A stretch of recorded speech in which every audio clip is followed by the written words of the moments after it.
Kita ni serang selebriti dah sampai sini lah ni. Saya rasa kita dah kena cari artis yang Ajak invite lah Kasha. Yang itu tu nak tanya macam mana tu. Tanyalah dia sendiri. Okey, boleh. Ingin ku gigit-gigit cuping telinga kejumu. On. Let's do this. لو أنزلنا هذا القرآن على جبل لرأيته خاشعا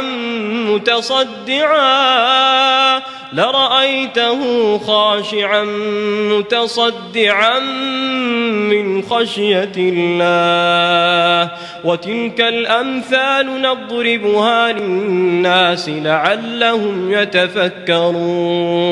Assalamualaikum good people. Welcome back to Ashraf Channel. Ya Allah guys, saya tak tahulah antara Malaysia ni dah sejuk ke ataupun saya ni tengah orang kata apa, bergelora perasaan jiwa dan raga dia. Ya Allah Akbar guys. Hari ni kita bersama dengan satu figura yang saya rasa daripada kita, orang kata apa, tak adalah kata daripada kecil. Sekarang sekejap lagi umur dia dah berapa pula sekarang kan guys. So daripada dulu sampai sekarang masih lagi menghiburkan kita dengan aksi, feel dan sebagainya. Dan saya tak sangka sangat-sangat yang dia sudi hadir bersama dengan kita pada hari ini. And dia nak kongsi cerita-cerita seram dia guys. Korang kena tunggu sampai habis. Jangan lupa untuk tekan like, subscribe dan juga hit bell notification. Macam biasa guys, kita lain intro macam biasa. Let's roll it.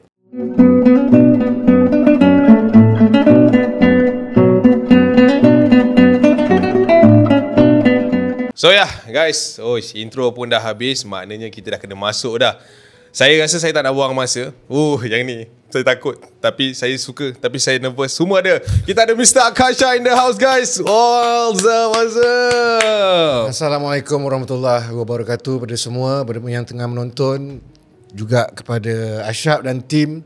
Terima kasih kerana telah mengundang saya ke channel pada malam ni. Allahu Akbar bang. Sebenarnya saya yang sangat-sangat orang kata apa, berbesar hati. Abang sudi mari ke sini bang. Of course. Bang, saya nak tanya satu soalan lah bang. Ini kita personal lah. Kita cakap sini habis sini bang. boleh.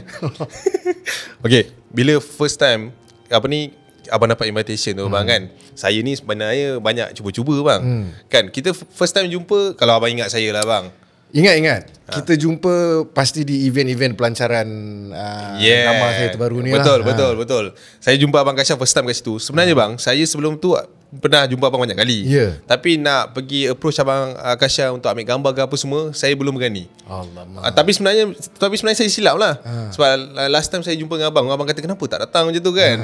Benda tu lah. Lepas tu saya rasa macam okay, kita try lah. So bila saya cakap dengan abang tu kan, apa yang buatkan abang macam okay, let's do this? Basically, waktu tu rasanya Dina yang connect kan kita. Betul. Kan? So Dina ada bagi brief sikit lah pada saya tentang apa yang Ashraf buat, gedebak-gedebak.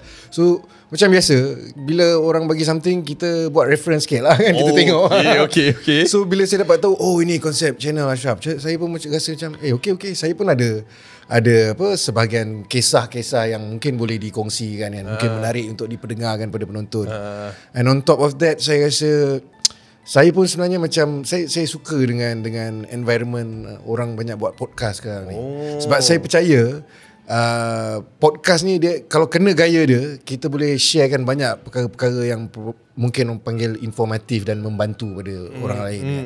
So harap community podcast ni akan terus berkembang. Alhamdulillah, insyaAllah. Bang, kalau tak silap saya, kalau kita tolak Sinar punya podcast tu, jadi podcast abang yang pertama ke bukan?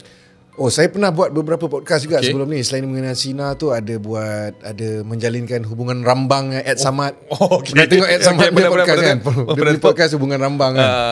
So itu, dan ada beberapa juga yang saya rasa mungkin belum keluar lagi. So ini mungkin podcast yang kelima ke enam. Kalau horror bang? Horror sesi ni yang pertama. Horror ini yang pertama. Horror ini yang pertama. Okey. Yang ni tadi abang ada cakap pasal industri podcast. Ni kita lari sikit. Ni kita borak dengan abang pasal podcast lah. Okey, ni pandangan abang sendirilah. Abang dalam industri perfilman, drama, TV series, semua abang dah tengok production buat kerja kan. Dan sekarang ni gelombang baru abang podcast ni kan. Macam abang tengok kita orang set up tadi apa semua kan. Pada thought abang sendirilah, podcast ni okey ke tidak sebenarnya pada abang lah untuk Malaysia sekarang ni? Saya personally, saya rasa antara waktu-waktu terawal yang saya terdedah pada podcast ni mungkin dalam 5 ke 6 tahun dulu lah kan. Waktu tu yang popular, yang sampai Spotify pun taja dia ni Joe Rogan Experience lah. Joe Rogan Experience, JRE okay. kan, dia podcast kan. Tapi dia punya apa, perbualan tu, bahan yang dijadikan perbualan tu kan bebas kan. Dia ada bercakap pasal politik, agama, dia psikologi dan sebagainya lah, history kan. So itu antara pendedahan awal saya tentang dunia podcast. Dan lama kelamaan apa yang saya nampak lah ni benda-benda positif yang saya boleh kutip lah along the way kan. Saya suka podcast ni kerana pada saya bila dia panggil pelakon ke ataupun muzik yang kita suka, yang saya suka kan adalah intimacy ataupun macam mana podcast ni dapat mengurek thought process diorang tu. Itu yang biasanya kita nak tahu kan. Pasal bila kita duduk dekat dalam satu industri, dalam kerja seni, kerja kreatif lah especially, kita nak tahu thought process tu macam mana kan.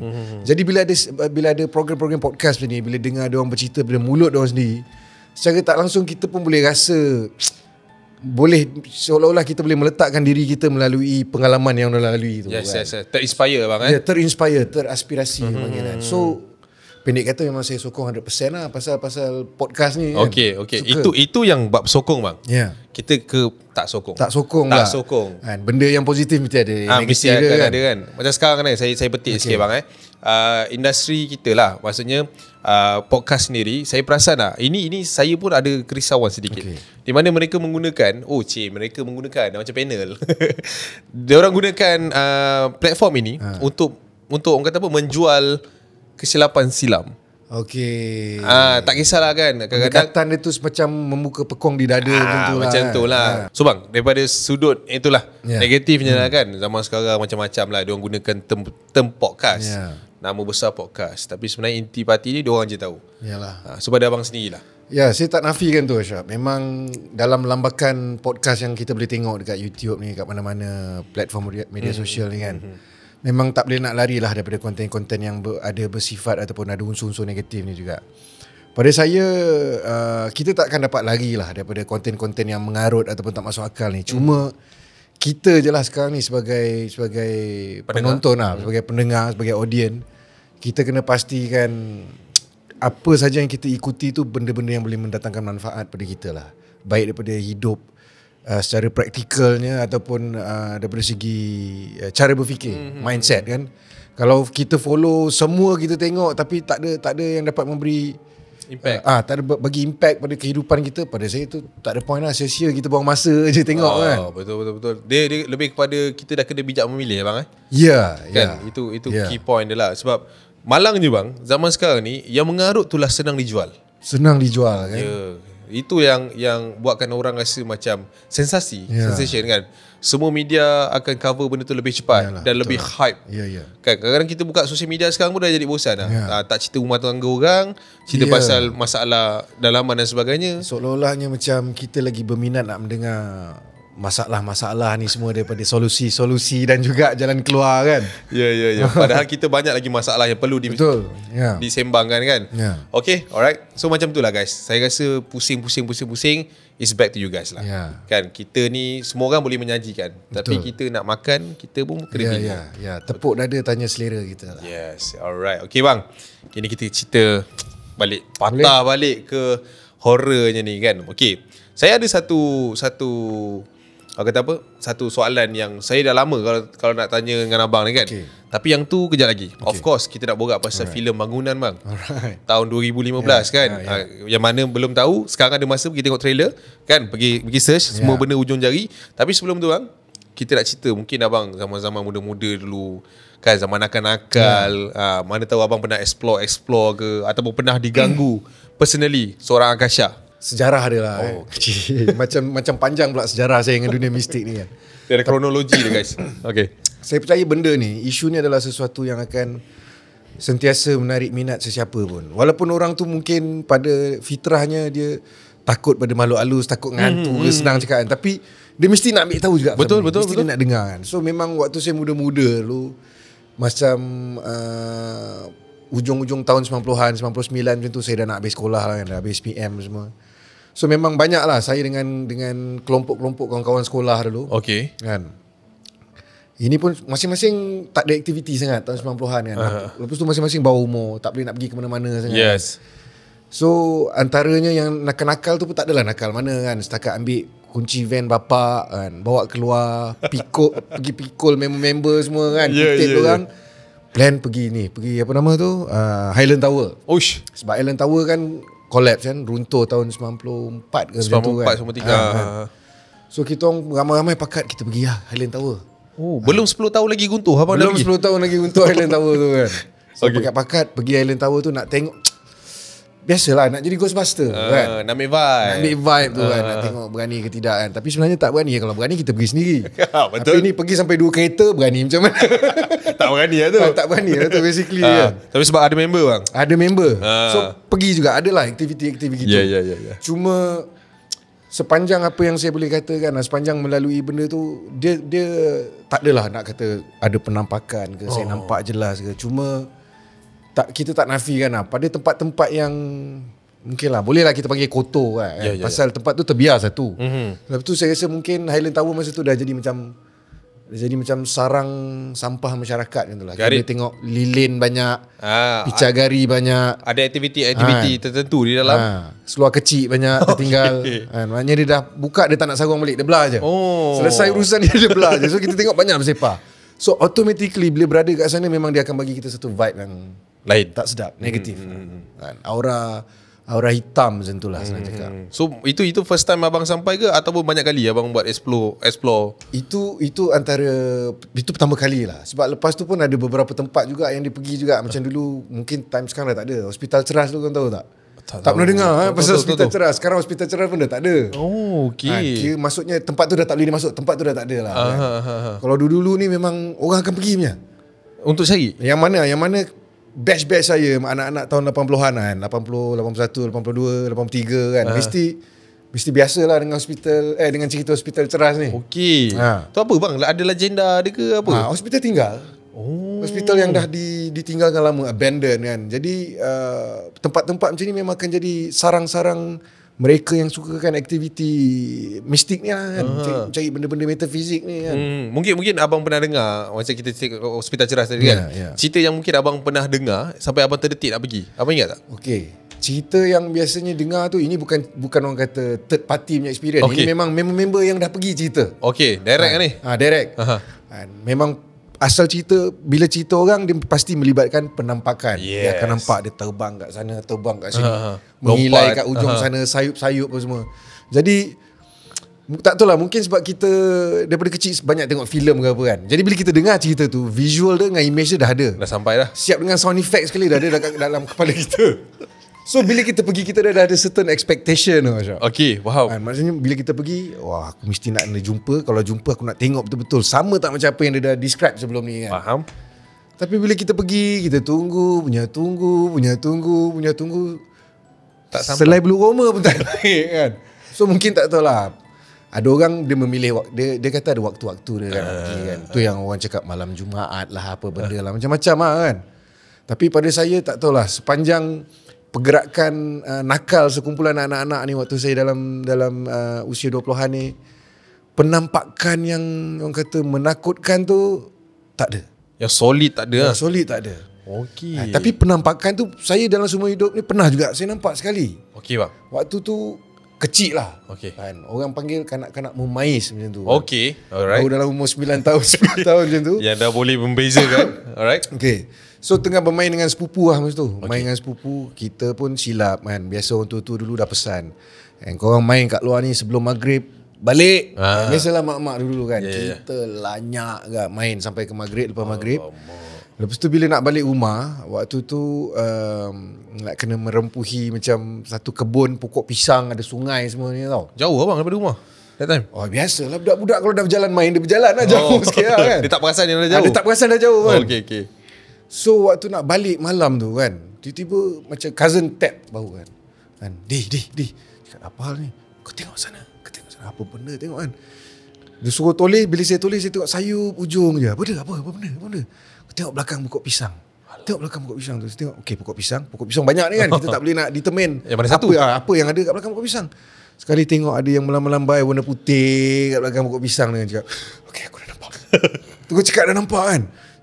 Semua panik kan, cakap nak buat apa? Cakap nak buat apa? Kita cabut lah. Buat apa dah duduk sini kan? Lagi lah. Cuma persoalannya itulah. Kita tak tahu sama ada itu betul-betul penampakan ataupun sesuatu yang orang nak menakut-nakutkan kita. Ya. Sebab sebagai budak kecil tak ada pula kita keberanian nak pergi dan cek benda ni orang ke apa kan. Lepas tu bila dah besar-besar pula, bila mengenangkan balik hal tu, rasa macam ada kemungkinan je mungkin kita kena sakat dengan tak tahulah siapa-siapa orang kat situ lah kan.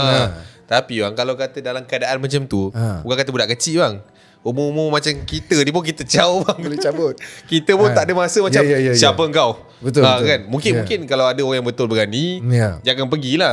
Tapi the first thought memang kita akan cabut. Baik cabut. Sebab lumrah dia beginilah kan. Kita semua membesar dengan cerita hantu. Kan?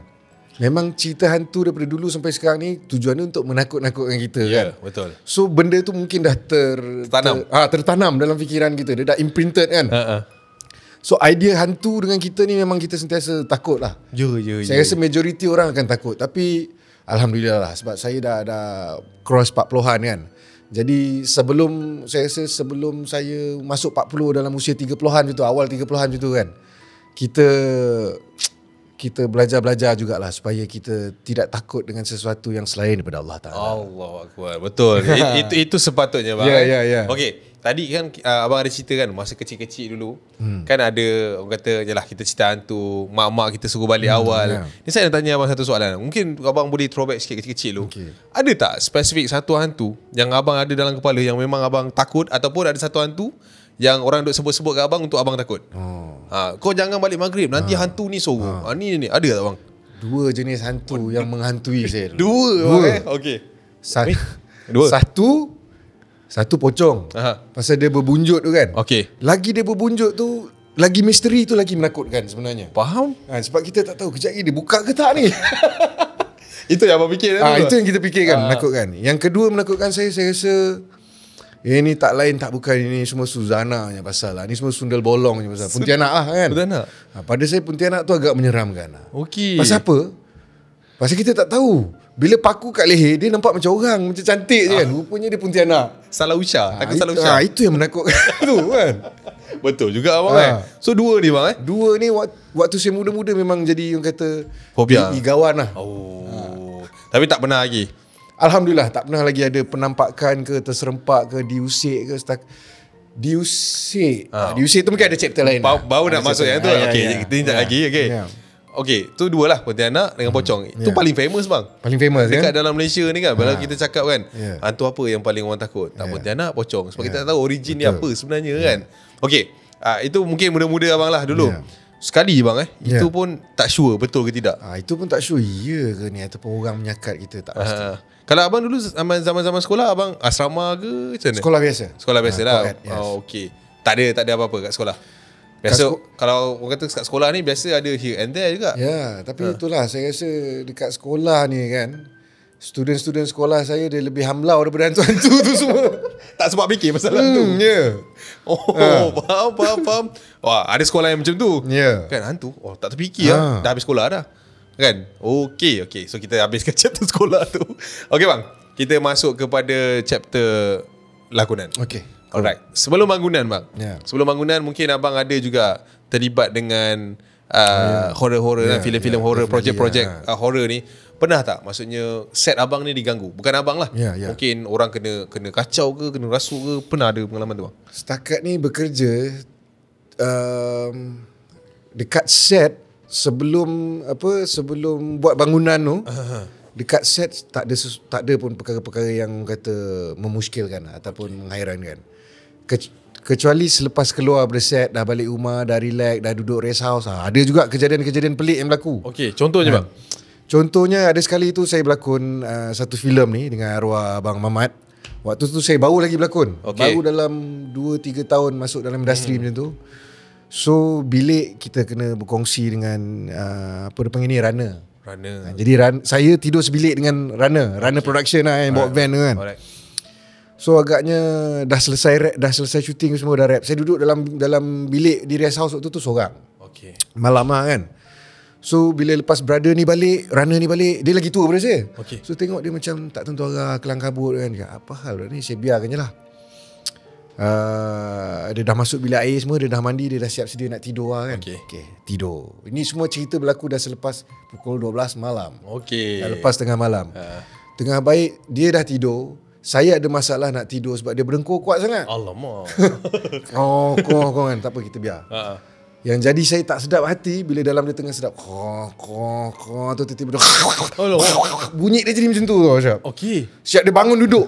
Kita pun cakap, apa salah dia ni? Aduh, mak. Dia, Aku tak tidur lagi ni. dah Dah bunyi tak lain tidur pula. lagi. Dia dah berbunyi-bunyi, menggigil-gigau kan. Kita pergi lah, saya pergi kat dia, tap dia. Bro, brother kan. Dia tak sedar pula. Dah duduk ni? Dia dah macam ni. Dia dalam tidur dengan mata terpejam dia.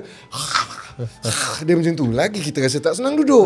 Apa hal lah ni? Dan aku daripada siang tadi sampai ke malam ni sorang-sorang kat dalam bilik ni, kau balik bawa perangai macam ni kan. Betul? Dengan Kan? aku tak tidur lagi. Kan? So memang tak sedap hati. Okay. Dia tiba-tiba dia berhenti. Dia berhenti, dia sambung tidur balik macam biasa. Oh, Macam baik tak, balik? Macam tak ada apa-apa terjadi. Saya pun cuba untuk sambung tidur. Okey. Di situlah start mulanya beberapa rantaian cerita yang tak sedap untuk saya. Okey. Misalnya macam langsir tu seperti ada tangan yang menyelak. Langsir. Saya tidur atas katil. Okey. Brother tu tidur kat bawah. Okey. Kat bawah macam tu. Sebelah tu dia dah tingkap. So sebelah bang? Sebelah Okey. katil saya ni. Okey. Ada jarak sikit dalam 4 kaki Macam ni lah lebih kurang. Macam ni. Dia tidur kat bawah. Lepas tu tingkap. Okey. Tu dalam saya tengah selimut kat sini tu kan. Umur pun baru 20, 21 masa tu kan. Sekali nampak langsir tu. Uish. Apa ni? Ini semua tak best ni. Apa cerita ni? Dah lah. Walaupun ada orang lain kat situ, tapi saya anggap saya seorang lah. Pasal Betul. kita dah try kejut dia. Tak gerak apa ni? Tak ni kan. Dia dah hanyut dah ni? Lepas tu dia main dengan selimut. Okey. Kan. Melorot selimut tu. Oh. Dah Dah kan, macam kita ni? melorot selimut aku ni. Makin lama takut tu makin Makin memuncak takut ni dia macam buah kembang semangkuk tau. Kalau kita rendam lama dalam air, dia makin lama makin kembang. Betul. So begitulah takut saya tu. So bila dah lama takut cakap tak boleh jadi lah ni. Tak boleh jadi. Saya keluar dari rest house tu. Dalam pukul 2 pagi, 2 pagi ni tu lah, 2 nak ke 3 pagi. Saya keluar dari rest house tu. Keluar sebab nak memikirkan rasa tak sedap dalam bilik tu lah. Baru saya teringat, kat sebelah rest house ni dekat Kuala Gangsa tau. Okey. Ada tanah perkuburan. Astaga. Tanah Sebelum tu apa tak perasan? Siang sampai tak perasan. Oh. Tak nak tidur. Keluar cakap ada kubur Tak tahulah, mungkin waktu tu pasal ada pesan-pesan orang tua lah. Okay. Kan. Keluar orang cakap kita orang tua selalu cakap kita ni Allah Ta'ala jadikan atas dunia ni untuk menjadi khalifah, pemimpin. Orang yang nak jadi khalifah ni bukan sebarang orang, dia cakap kan. Jadi kita kena mengajar diri kita untuk takut hanya pada Allah Subhanahu Wa Ta'ala, dia kata. Saya cuba sematkan benda tu dalam diri lah kan. Sebelum keluar bilik tu kan, ambil wuduk dulu. Okey. Ambil wuduk dulu kan. Buat solat sunat dulu 2 rakaat. Alhamdulillah. Saya keluar. Okey. Takut tu tak begitu teruk kan. Okey. Tapi bila saya keluar je, saya keluar daripada rest house tu, turun ke bawah kan, memang boleh rasa tengkuk ni kembang. Kembang ni macam alamak kan, bulu meremang ni kan. Bila dah terlampau takut tak tahan tu, yang saya rasa saya sebenarnya masuk dalam mode panik juga. Okey.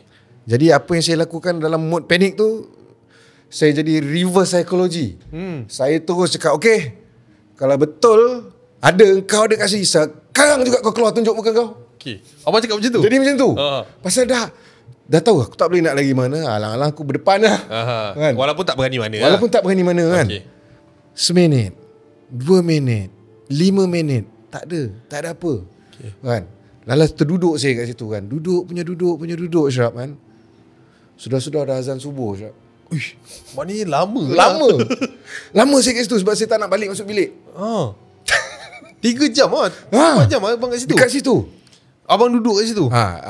Rest house tu kan biasa kalau kita nak masuk ke kawasan perkuburan, dia akan asingkan lah dengan pagar lah. Yelah. So saya betul-betul kat depan pagar kecil tu, yang pagar boleh keluar seorang 2 orang tu je kan. Kat depan pagar tu saya duduk berdiri kat situ. Kalau betul ada, sekarang juga kau tunjuk muka kan. Senang cerita, aku dah nampak sekali, tahu muka kau macam ni, aku balik, aku nak tidur. Itu je kan. Tapi tak ada, sampai ke pagi tak ada. Tapi abang perasan tak yang abang dah lama kat situ? Tak perasan.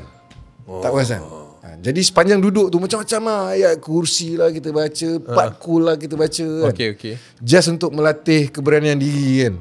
Yang mana saya rasa bila dah melalui insiden tu sendiri, saya rasa memang sebenarnya ketakutan kita ni kita boleh ajar. Betul. Kita boleh didik. Sebab kita yang kawal. Ya. Kan? Ya. So habis macam tu je lah bang. Abang kat situ je lah. Besok tu abang barai lah. Tak tidur tu. Besoknya dekat set memang macam panda lah mata kan. Tak tidur kan. Yelah tu. Tapi saya ada satu soalan bang sebelum tu. Kan tadi abang dah suruh dia keluar kan. Katalah betul-betul dia keluar. Apa reaction abang time tu? Kalau betul dia keluar, seperti apa yang abang request tu, mungkin memang bersembang panjang lah agaknya. Sebab dulu waktu kecil-kecil kat kampung-kampung kan, kita tengok orang buat ruqyah ke apa kan, bila orang kena sampuk jin, masuk jin apa semua kan. Sebab saya pernah tengok satu keadaan yang di mana diorang boleh ada conversation tau. Dia boleh bersembang dengan yang merasuk tu. Okay. So saya percaya kalau dia muncul, paling tidak kita mesti boleh strike a conversation kan. Apa benda kau buat ni? Kenapa tujuan kau nak menakut-nakutkan anak Adam ni kan? Mungkin itulah persoalan saya. Kita masa tu baru 20-an kan, budak-budak lagi. Betul. So tak banyak soalan-soalan yang mungkin bernas untuk ditanyakan kepada dia kan. Lebih kepada ingin tahu je lah. Ya, lebih kepada ingin tahu je. Okay. Kalau kata waktu tu abang shoot dengan Abang Muhammad Khalid, arwah Abang Muhammad Khalid, tahun 2005 2003. Oh, filem tu keluar 2004 2005. Betul lah yang tu. Awang Serama bagi tahu dengan Mah Jepun. Ya. That one. Ya, itulah ceritanya. Itu cerita dia. Alah guys, tak payah nak selindung. Malaksa guys. Itu satu. Okay bang, ada sedikit ni saya nak sembang sikit lah. Saya tengok Malaksa tu, saya tak boleh belah Akasha jadi macam tu lah. Sabar gini. Filem tu macam evergreen tau bang. Until today. Saya rasa itu adalah satu filem yang bijak. Dia cerita pasal satu malam je. Actually kan, sampai ke hujung. Tapi dia punya konflik bagai-bagai. And dialog abang tu yang pasal Awang Serama bagi tahu Mah Jepun tu sebenarnya mungkin masa tu saya tengok as entertainment, saya tak faham. Tapi bila sekarang saya baru faham yang itu cara dia, kita nak bagi tahu benda tu biar sahih. Kan, memastikan sanadnya tu. Ya. Saya macam benda ni. That time saya rasa macam, apa pun tulis skrip dia ni, bagi tahulah. Yang lucunya watak Cik Fadil, saya buat apa? Dia siap kira ni, baru dia reaction. So macam faham. Itu isi dalam cerita memang kan. Wow, alright. Hari ni kita cakap dengan dia sendiri tau. Okay bang, so itu pengalaman dia. Tapi sebenarnya bang, bila main surrounding ni yang jahat bang sebenarnya kan? Sebab dia usik kita sikit-sikit je. Mental lagi tu.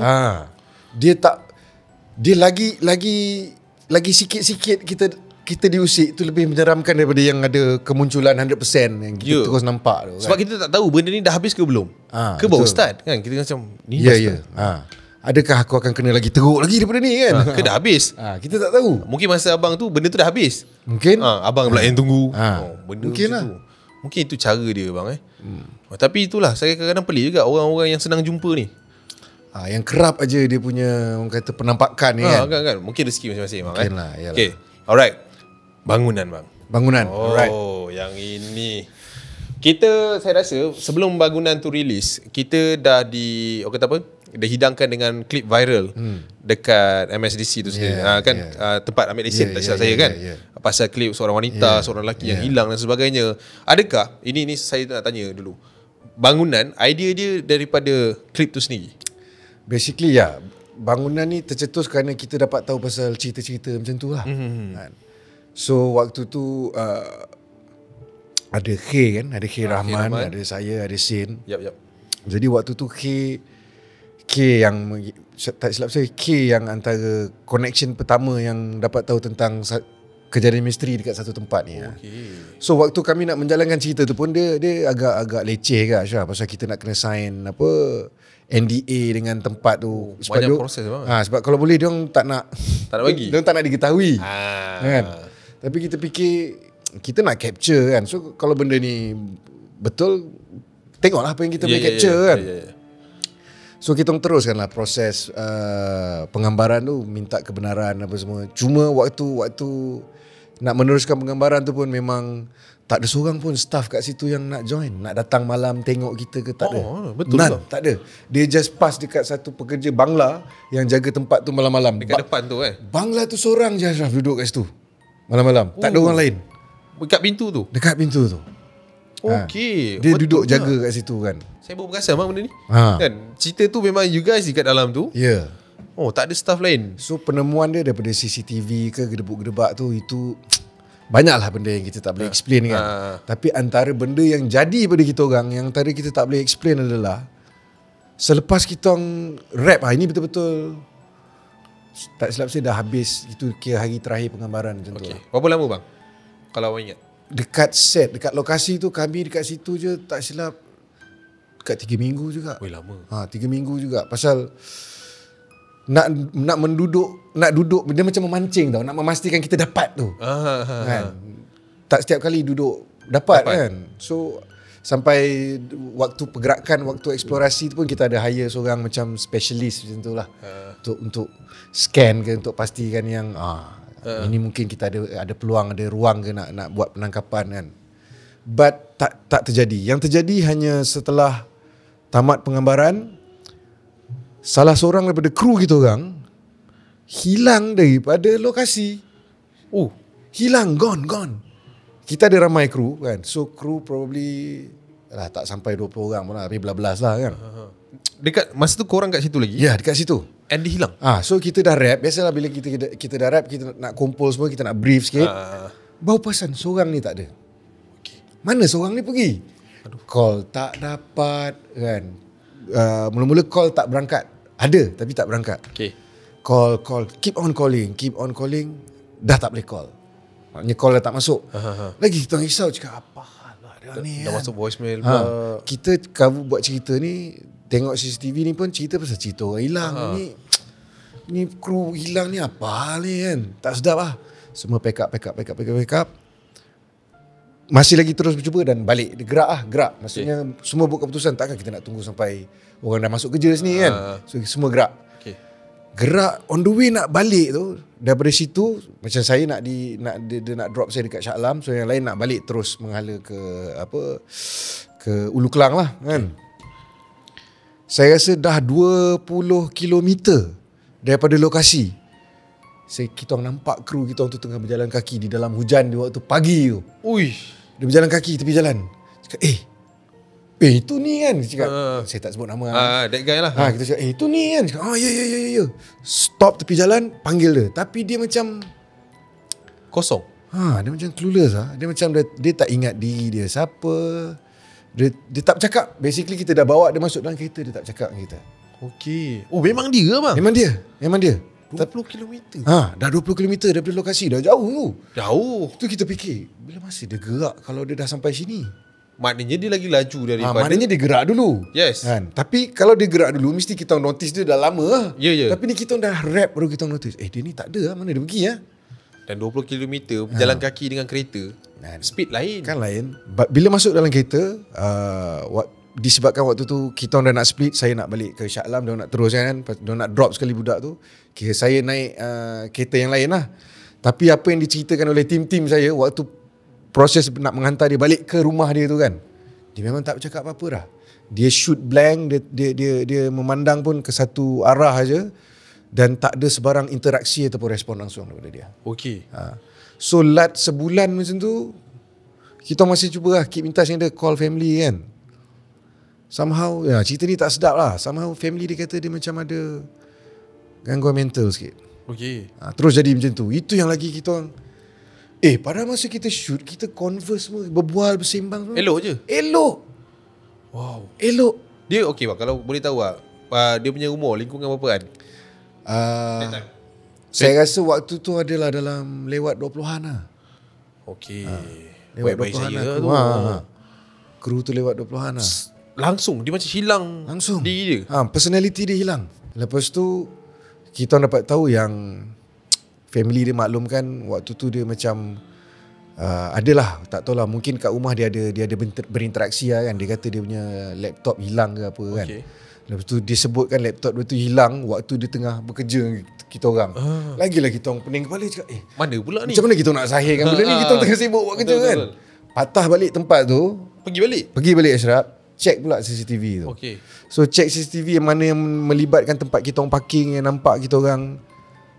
Tapi kita orang langsung tak nampak dia bawa dia punya laptop. Yang dikatakan tu lah kan. Nampak figure dia tapi tak Figure ada dia, tapi tak ada laptop semua, tak ada kan. Sebab kalau kata ditinggalkan dalam kereta, probably ada kemungkinan lah yang mengambil, tapi tak ada orang dekat situ Betul? waktu tu kan. So siapa yang nak ambil? So terlalu banyak perkara X-file yang Tak kita habis. tak rungkai sampai sekarang. Kami condition sampai sekarang pun abang tak tahu lah. Allahuakbar, saya dah lama tak. I mean like last yang abang tahu yang Last saya tahu pasal family dia cakap dia ada gangguan mental. gangguan mental lu lah. Gangguan mental. Uish. Dia hilang 20 km lepas tu baru jumpa. Dia berjalan dengan kaki dalam hujan. Pukul apa bang? Pagi? Kita orang rap masa tu dalam pukul 3, 4. pukul 3, pukul 4 macam tu kan. Jalan seorang-seorang. So dah briefing sekejap kan. Dah resah, dah terlalu lama kat situ. So before subuh macam tu kita cakap, jom lah kita caw. So bila kita dah gerak daripada tempat tu, dah 20 km, langit pun dah start cerah sikit, dah terang sikit kan. Itu yang bila dah jalan tu baru kita nampak, ini si dia ni kan. Ya, semua stop. Semua tengok dan cakap, ya tu dia. So kita stop tepi jalan, tegur dia, panggil dia, tapi dia masa tu saya nampak lah memang dia keras lah. Dia macam, apa orang panggil ni, expressionless. Dia tak ada ekspresi. Dia memang kosong. Ya. Macam jasad dia je lah. Ya. Dia bawa sana sini kan. Macam kita tengok orang kena apa? Orang kena rasuk, kena sampuk pun ya juga macam tu lah. Tapi kalau kata kena rasuk, dia akan ada Interaksi tidak balas kan, ke kan. mungkin dia akan mengacau dan sebagainya kan. Ya. Tapi bila kosong ni, mungkin dia masih kat sana. Mungkin lah. Mungkin juga benda macam Kan tu. terlalu banyak kemungkinan kan. Kalau nak cerita pasal kalau Macam-macam boleh jadi. Macam-macam boleh jadi kan. Okay. Alright. Uish. Saya pun tak boleh brain ni benda ni. Yelah, badan ada tapi dia tak ada. Ya. Benda ni susah kita nak Kita rasa explain. tak seronok lah pasal dia kerja dengan kita. Ya. Kan macam tak, keselamatan dia tu tanggungjawab kita Ya, lah ya, kan. ya. Tapi bila jadi macam tu macam besar lah. Maksudnya macam dia keluar rumah okey, dia balik macam tu kan. Dia balik macam tu. Yelah, kita akan rasa tanggungjawab. Betul lah, betul bang kan. Okay, bangunan tu sendiri bang kita patah balik sikit. Masa abang jalan di Pengambaran 3 minggu tu, dekat situ. Okay, ini saya percaya setiap kali kita sampai kat tempat tu, our first capture, first moment, dia akan ada satu feel lain bang. Ni pada abang sendiri lah. Bila sampai kat tempat yang mungkin korang dah bincang sebelum ni, apa yang jadi dekat situ, apa rasa je bang on that time? First time jejak kaki dekat lokasi tu memang dia ada negative vibe, especially bila bila matahari dah terbenam ni. Okay. Kan bila pergi waktu siang tak rasa sangat. Di office biasa lah. Keadaan kita pergi tu pun tempat yang kita pergi tu pun keadaannya macam tak adalah nampak menyeramkan, walaupun dia ditutupi dengan satu bukit yang besar dekat belakang dia kan. Tapi bila datang malam, bila kita datang pula dengan satu orang kata specialist ni kan. Specialist tu scan sikit, dia cakap memang sini keras lah. Bahasa dia macam tu lah kan. Ini keras lah. Kan, dekat kawasan Bukit Bukau ni memang tempat dia orang bersarang lah, dia cakap macam tu kan. Tapi saya tak tahulah sama ada saya boleh ambil keadaan ataupun atmosfer malam tu sebagai sesuatu yang ni. Tapi angin kuat malam tu. Memang macam ribut tu lain macam lah angin dia. Menderu-deru menderu yang membuatkan kita rasa macam kita macam ni, macam tak dijemput kan. Kita rasa macam kita tak dijemput kat sini kan. So balik macam tu tau. Ada feeling tu, ada feeling tak sedap tu ada. Tapi masih teruskan pasal kita nak buat kerja kan, nak capture juga kalau boleh, nak dapatlah something lah, adalah hasil tangkapan juga kan. Yalah. Yang mana penyudahnya hasil tangkapan yang saya rasa yang terbesar yang kita dapat adalah daripada koleksi CCTV itulah. Itu pun dah cukup bang untuk jadikan filem tu sampai sekarang pun. Bila kita tengok, dia ada, saya rasa dia nak kata tahap seram tu mungkin masing-masing. Tapi saya boleh cakap filem bangunan ni adalah filem yang bila kita tengok, dia akan rasa terganggu. Sebab itu kalau Ashraf perasan, cerita tu dia macam segmented. Kan kat ujung-ujung tu tiba-tiba dia ada macam short film sikit macam tu kan. Ada lakonan semula. Sebab apa? Pasal dia tak kuasa nak pergi menjejak tempat-tempat betul lah. Itu dia jadi lakonan semula. Faham. Macam kita orang dah duduk, Sen duduk, K duduk macam kita nak layan lagi ke benda macam ni ke kita nak bermain dengan fiction? Ya. Kita gantikan dengan satu cerita yang boleh jalan sekali lah. Ya, yang orang cerita dan kita buat balik je lah kan. Macam tu lah kan. Cakap, itu pilihan yang tepat juga kan. Betul lah. Ramai juga, bukan saya seorang je yang cakap tu. Ada ramai lagi dalam tim kata okay, itu pilihan yang tepat. Ya, sebab bagi saya yelah, kalau kadang-kadang kita nak cari, kalau dah tak jumpa nak macam mana pun. Tapi daripada itu family dia cerita sikit dan dilakukan semula kan. Maksudnya bang, yang dalam filem tu orang yang scan tu semua memang dia lah yang ada putih. Oh ya, Yusran ya. Kan? Kalau orang kat luar kenal Yusran, mungkin orang akan sedar ataupun orang akan tahulah yang memang dia ini tempat ini permainan dia lah. Permainan dia. Forte lah. dia bang. Forte dia. Betul. Okay. Oh, itu memang dia lah. Persilatan, ilmu-ilmu sana kan. Ya. Okay, sebab saya masa first saya tengok bangunan tu, sebab tak silap saya dia lebih kurang dengan filem Highland Tower that time. Kan? Tapi bangunan dia starting yang masuk-masuk yang kata van kena kena tampar. Ya. Yang itu bila kita yalah, sebab kita tak terdedah sangat dengan that kind of genre. Maksudnya kalau biasa kita tengok filem lah, kita dah tahu itu filem. Ini adalah lebih kepada eksplorasi kan? Kan? Dia bersifat dokumentari juga lah sikit. Kan? Tapi abang sendiri tengok CCTV tu pasal budak perempuan yang tengah duduk tiba-tiba meja tu. Apa abang punya thought tu bang? Abang pergi bilik tu bang that time ke? Kita masuk. Bilik tu sebenarnya dia macam bilik ujian yang besar, luas. Kan? Cuma tak tahulah, rasanya melalui CCTV tu pun sebenarnya kita tengok macam dua orang ni dia macam ada nak buat kat situ dia kan. Ada agenda kat situ kan. So saya rasa mungkin itu yang jadi trigger kepada gangguan dan macam-macam lah kan. Tapi bila kita tengok kan langsir kena kibas macam ada benda masuk melompat tu kan. Itu yang buat kita tak senang duduk tu kan. Itu yang buat kita rasa macam benda ni apa ni kan. Kalau iya boleh ke kita tangkap dia dan kita bawa dia pergi tempat lain ke kan. Cakap dia jangan main kat sini, ni tempat orang nak cek makan ke apa kan. Kita negotiate dengan dia kan. Negotiate ke apa. Tapi tak pula jadi hal-hal macam tu kan. Tapi sebab footage tu memang sangat dahsyat bang. Maksudnya secara dia hempas semua benda tu, memang nampak dia tak suka lah. Memang saya tak tahulah siapa yang buat kan. Ada orang shoot snippet footage tu dan dia uploadkan kat YouTube. Lepas tu gila dapat coverage daripada luar, punya ramai orang tengok kan. Saya pun tak sangka juga sampai macam tu kan. Rasanya orang yang first time jumpa tu pun apa pula rasa dia. Saya rasa mungkin lah sebab saya tak tahu orang lain. Sebab saya sendiri pun benda-benda yang gangguan-gangguan halus bergerak sikit ni kita dah pernah lalui kan. Jadi bila tengok benda macam tu, tak adalah kita nak kata alah ini apa setup ke apa setting kan. Tak adalah nak cakap macam tu kan.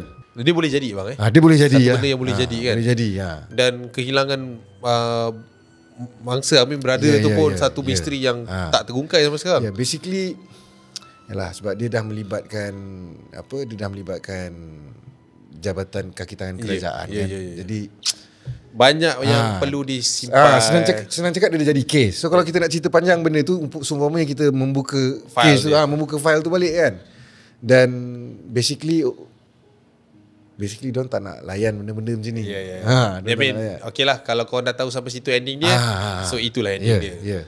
Sebab saya rasa itu juga kami ada jelaskan dalam filem bangunan tu kan. Yang typing tu. Selepas keadaan jadi tak terjangka boleh jadi macam ni punya level kan. Jadi kami decide habis kat sini. Habis kat sini je. Habis kat sini. Uish, tapi sebenarnya itu adventure 3 minggu yang sangat adventure bang Tapi alhamdulillah dari segi korang yang depan kamera ni tak terkesan dekat situ. Alhamdulillah. Walaupun dalam keadaan kita nampak macam tak dijemput bekerja pun gelak ketawa bergurau lagi kan. Kadang-kadang macam tak menjaga pantang pun juga kan. Tapi setakat tu alhamdulillah tak ada siapa-siapa yang kena selain daripada salah seorang kru kami yang hilang lepas tadi tu. Itu je. Betul lah, cerita ni memang diganggu. So itu dia. Kita letak kata filem bangunan ni dekat ending dia yang kita sendiri dah tengok lah So itu apa abang cerita ni, mungkin apa benda yang mungkin kira ni untold story lah bang yang Yelah. tidak Yang saya ceritakan malam ni untold story untold lah. story lah kan, yang Ya. tidak diceritakan kepada media sebagainya kan. Bang, okay, bila cerita pasal horror ni bang kan, ini mungkin kita dah nak hujung lah bang. Okay. Oh, senyap tak senyap kita dah hujung lah bang kan. Okay, bila cerita pasal horror lah, mungkin abang sendiri ada abang punya tips ataupun abang punya cara sendiri bila berdepan ataupun sampai ke tempat-tempat yang mungkin orang kata ada negatif-negatif vibe ni kan. Mungkin abang boleh share sikit. Okay lah, saya cubalah sharekan apa yang saya tahu lah. Sebab sepanjang perjalanan kehidupan saya ni pun, apa yang saya ada, yang saya collect ni adalah benda-benda yang saya dapat orang kata along the way. Okay. Kan? So waktu saya percaya waktu kita membesar tu memang semua orang akan ada preconceived idea tentang hantu dan juga setan dan iblis ni semua kan. Biasanya semuanya berfungsi untuk menakutkan kita kan, untuk melemahkan kepercayaan dan juga kekuatan fikiran kita kan. So yang saya notice lah sepanjang bukan membesar lah, menua lah kan. Sebab saya sebab nak masuk 43 ni kan. So menua lah kan. Apa yang sebenarnya kita tak sedar adalah, pada saya lah, especially sebagai seorang Islam, bahawasanya kita ni dijadikan oleh Allah Ta'ala sebagai khalifah di muka bumi ni. Itu kita tak dapat nak tolak kan, kerana kita ada syahadah kita. Betul. Kalimah syahadah kita.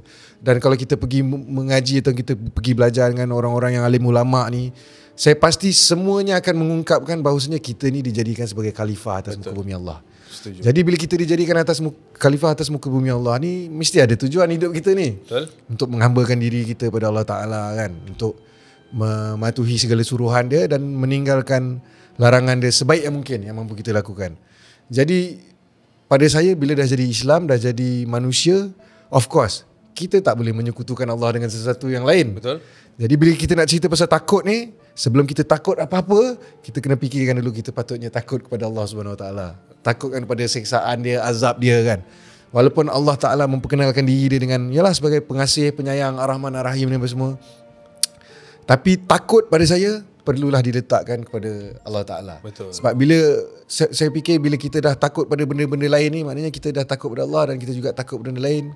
Itu secara tak langsung mungkin boleh mengakibatkan kita jatuh kepada syirik. Kan? Secara kan? mungkin kita tak perasan bang kan? So itulah pada saya antara benda yang sangat baik dan sangat bijak pernah dinasihati, pernah disampaikan pada saya. Faham. Oleh orang tua lah kan. Ya. Dan bila saya membesar, kita belajar ataupun kita ambil tahu sikit lah tentang hukum hakam agama ni. Memang saya tak nafikan betul apa yang dikatakan oleh orang-orang terdahulu ni. Betul. And so bila kita dah tahu kita ni tanggungjawabnya adalah untuk jadi khalifah, jadi mana mungkin kita tunduk pada iblis dan syaitan dan hantu-hantu semua ni kan. Betul. Dia sebenarnya bang, pada saya lah kan, ini saya punya pendekatan sikit. Mungkin kita bukan tak disuruh untuk tak percaya langsung kan. Kita pun perlu beriman kepada benda-benda gaib. Tapi jangan terlalu, saya boleh letak perkataan taksub. Betul. Kan? Sebab taksub ni kadang-kadang makan diri. Kadang secara tak langsung, macam abang cakap tadi, kita dah menyekutukan Allah SWT. Itu yang kita tak nak buat sebagai orang Islam ni kan. Kita memang tak nak buat. Kita tak jumpa bomoh, kita tak jumpa. Tapi dalam keadaan macam tu mungkin tergelincir tu yang, itulah mungkin yang ustaz-ustaz panggil apa, syirik halus tu kan. Itu yang bahaya tu kan. Kadang-kadang itu guys, itu pesanan dia lah. Takut boleh tapi jangan sampai takut tu menidakkan bahawasanya kita ni dilindungi oleh Allah Subhanahu Wa Taala. Kita di bawah perlindungan Allah Subhanahu Wa Taala. Kan hari-hari kita solat, kita baca doa, baca apa, kita seharusnya yakin bahawasanya Allah Taala melindungi kita kan. Betul. Itu dia. Betul. Boleh betul cakap, kita kadang-kadang sometimes terlalu takut. Yalah, kita human being pun kan. Kadang-kadang kita panik. Panik pun satu hal juga. Kita tak pernah melalui fasa yang kita tak pernah lalu.